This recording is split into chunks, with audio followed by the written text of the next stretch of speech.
About a week, not today, but about a week ago, I sold my soul. You understand what I'm saying? And ever since I sold my soul, I haven't been happy ever since. You know what I'm saying? One of the island boys openly said he lost his happiness after selling his soul to the devil. 6ix9ine tweeted his soul was worth $7. 5 million. And DMX wrote an entire trilogy about meeting the devil himself, then lived out that nightmare in real life. Playboy Cardi. When Cardi released his highly anticipated album, Whole Lot of Red, back in 2020, it wasn't just the music that had people talking. It was the entire presentation. The vampire fits, the upside-down crosses, the imagery that seemed ripped straight from some kind of satanic fever dream. The album's tone was inspired by vampire films like The Lost Boys, creating a dark gothic atmosphere that felt completely unprecedented in mainstream hip-hop. But here's where things get really interesting. Fans began noticing that Card's transformation wasn't just superficial.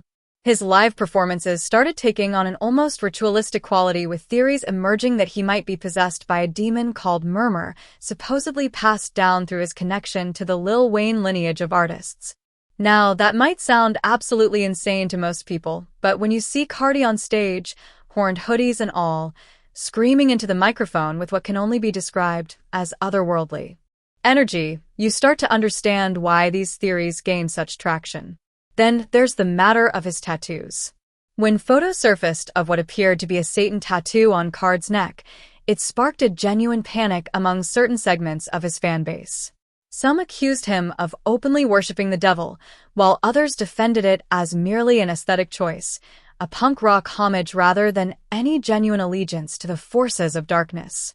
Even Kanye West, who collaborated with Cardi, allegedly made comments on the song Go to the Moon that referenced Card's relationship with satanic imagery. The fanbase itself has embraced the darkness, referring to themselves as vampires and fully leaning into the goth-adjacent aesthetic that their leader has cultivated. Card's defenders argue that it's all just an aesthetic, a rockstar vibe rather than any literal devil worship. But in a culture where symbols carry weight and imagery speaks volumes, can we really separate the art from the implications? That's for you to decide. Speaking of artists who have been anything but subtle about their alleged deals with dark forces, let's talk about someone who took soul elling accusations and turned them into a literal tweet. 6ix9ine. Few artists have courted controversy quite like Tekashi 69, the rainbow-haired provocator whose career has been defined by chaos, legal troubles, and some of the most blatant Illuminati references we've ever seen from a mainstream rapper. Let's start with the most damning piece of evidence, the tweet. In 2018, 6ix9ine took to social media and made a statement that sent conspiracy theorists into overdrive. He literally tweeted that he had sold his soul for $7. 5 million. A reference to his record deal that many interpreted as far more than just a figure of speech. The caption accompanying his deal announcement was essentially him admitting to signing his life to the Illuminati, at least according to how fans interpreted it. Now, 6ix9ine is known for trolling. The man has made a career out of saying outrageous things for attention. But there's something about that particular statement that has never sat right with conspiracy theorists. Was it just a joke? Was he bragging about his deal in the most provocative way possible? Or was there a kernel of truth buried beneath all that rainbow-colored chaos? What happened next in 6ix9ine's career certainly didn't help dispel the theory. Becoming a federal witness and snitching on his former gang associates during the RICO case of 2018, many saw his willingness to cooperate as evidence of a deeper deal with the devils. Both the metaphorical ones in the music industry and the literal street demons he'd aligned himself with. The aftermath has been nothing short of catastrophic. IRS raids auctioned off his assets, including his Lamborghini and Bentley, netting only about $510,000. His net worth, which once soared into the millions, has reportedly crashed by approximately 94%, leaving him with an estimated $1.5 million or less. Fans have been brutal in their assessment. The general consensus: no soul left, just clout. Whether 6ix9ine actually made some supernatural bargain or simply made a series of terrible life decisions, one thing is certain: the cost of his choices has been astronomically high. While 6ix9ine's story is one of a career imploding in real time, Our next entry takes us to a far more tragic outcome. An artist whose lyrics seem to predict his own fate with chilling accuracy. Young Dolph. The tragic story of Young Dolph represents perhaps the most haunting and list. not just because of the conspiracy theories surrounding his life, but because of the devastating circumstances of his death. Let's start with the album that got everyone talking. Paper Route Illuminati, released in 2021. The very title alone was enough to set off alarm bells among conspiracy theorists. But it wasn't just the name. It was the numerology. According to those who studied Gematria, a form of numerology that assigns numerical values to words, the number 2011 carries significant ties to both the Illuminati and the Jesuits. The album debuted Atom 22 on the charts, a number that would prove eerily significant in the tragedy to come.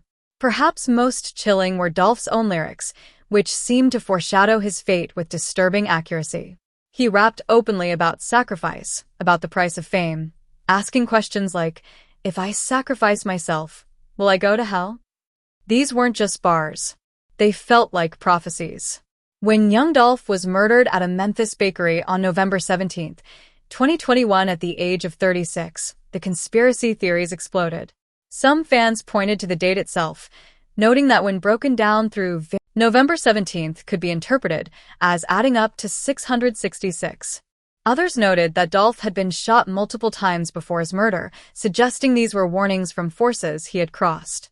The connection to his album announcement was particularly eerie. When Dolph announced Paper Route Illuminati, his caption read simply, "Family, money, sacrifices." Those three words took on an entirely different meaning after his death. Here's what makes Dolph's story unique among the accused soul sellers.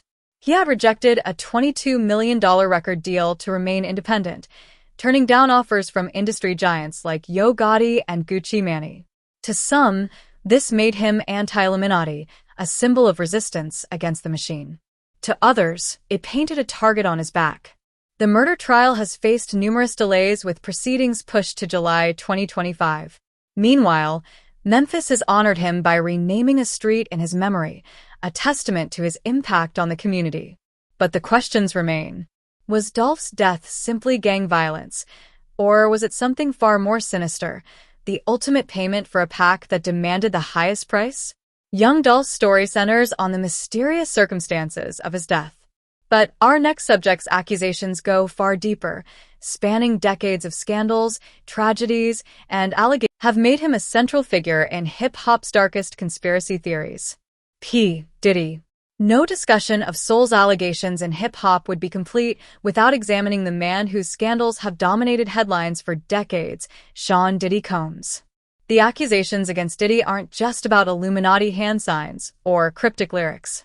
They're about a pattern of tragedies and scandals that spans his entire career, each one retroactively fueling the sacrifices for success narrative.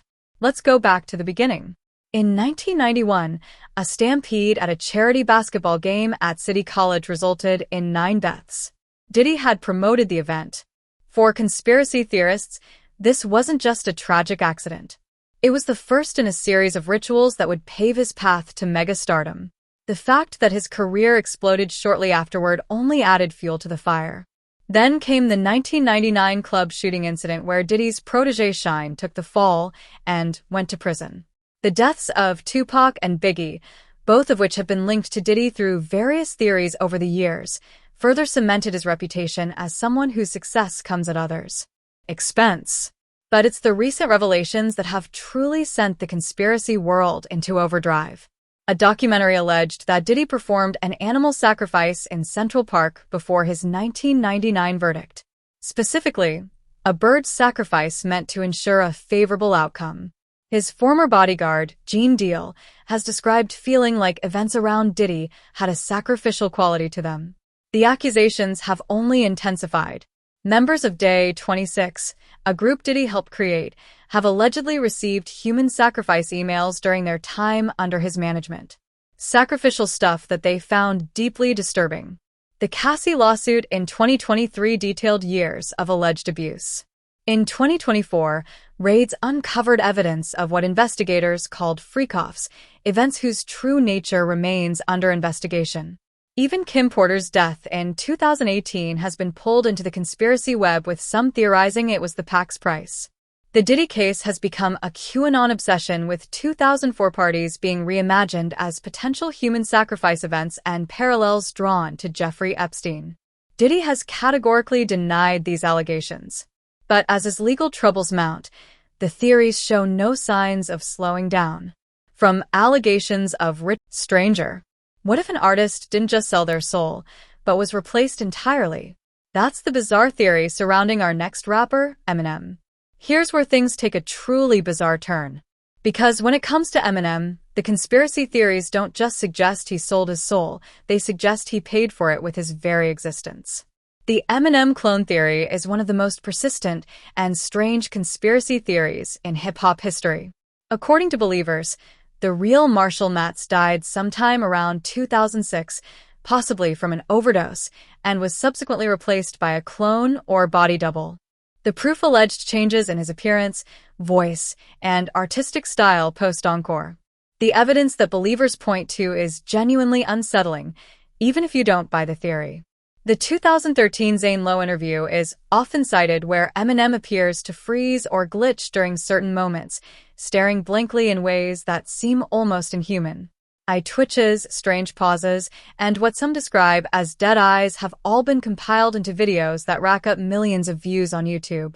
Theorists point to changes in M's jaw shape, claiming his bone structure looks different in post-2006 photos.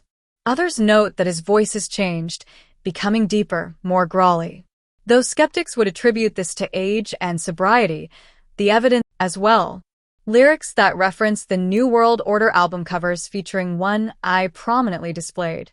The all-seeing eye symbol beloved by Illuminati hunters and references to Raymond interpreted as Illuminati code have all been dissected endlessly. Even other artists have weighed in. Tom MacDonald's 2019 track Cloned Rappers directly names Eminem as one of the artists replaced by the industry. Bob, the rapper famous for his flat earth beliefs, has tweeted about the Eminem android theory. Eminem himself has referenced selling his soul metaphorically in his music, specifically in the context of his relationship with Dr. Dre and the Grammys that launched his career. His recovery-era sobriety has been interpreted by some as his escape from whatever dark forces once controlled him. Is the real Slim Shady still standing, or are we looking at version 2.0? The debate rages on. Clone theories and replacement conspiracies might sound far-fetched, but our next artist didn't need fans to speculate about his deal with the devil. He literally wrote songs about it.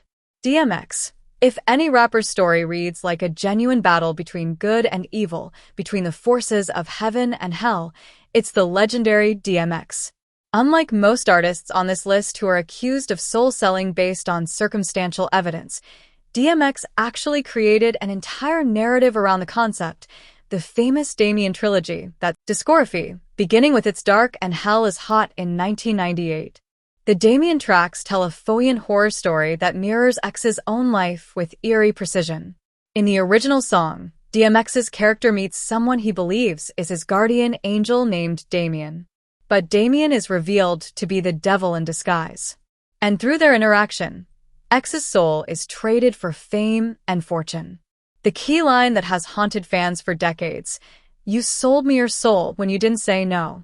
Inspired by the horror film The Omen, the trilogy continues across subsequent albums, depicting X's ongoing battle to break free from Damien's grip.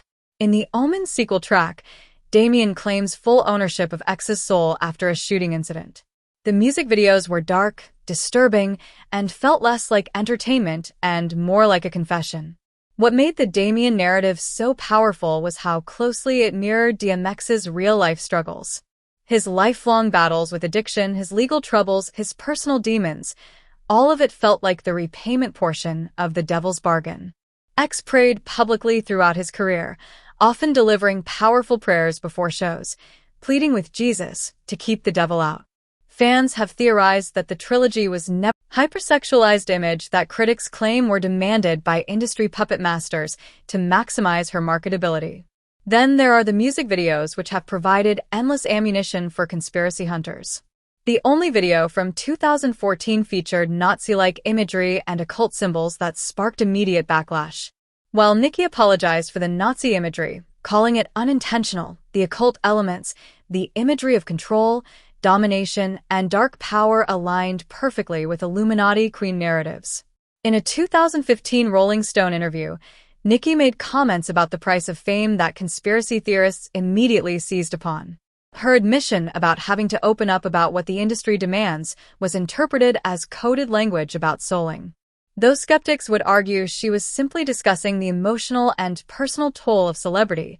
The connections to other accused soul sellers haven't helped. Nikki's collaborations with Jay-Z and her close association with artists who are themselves targets of Illuminati theories create a web of association that believers find impossible to ignore. Some have labeled her the Queen of Treachery, a satanic seductress who uses her influence to further dark agendas. Personal tragedies have been woven into the narrative as well. Her brother's 2000 child molestation has been twisted by some as evidence of karmic debt. The universe collecting on deals made in darkness. Her 2015 performance in Angola, where she accepted $2 million to perform amid human rights abuses, has been cited as evidence of her hypocrisy and willingness to compromise morality for money. Nikki has never directly addressed the soul-selling accusations, but she's made her position clear through her music and public statements. "I'm a queen, not a puppet." Nikki may deny being a puppet, but our next artist has seemingly embraced every dark accusation thrown at them, going so far as to implant a symbol of occult power directly into their forehead. L'illusiver. When it comes to overt displays of potential devil worship in hip-hop, no one has pushed the boundaries quite like Lil Uzi Vert, an artist who has seemingly embraced every accusation thrown at them and turned it into an aesthetic, the centerpiece of every Lil Uzi. Conspiracy theory is, of course, the forehead diamond. In 2021, Uzi completed a process that had been ongoing since 2017, paying approximately $24 million for a natural pink diamond that was surgically implanted into their forehead. The placement was impossible to ignore, directly over the third eye chakra point, a location associated in various spiritual traditions with enlightenment, higher consciousness, and in some interpretations, occult awakening. The diamond was alleged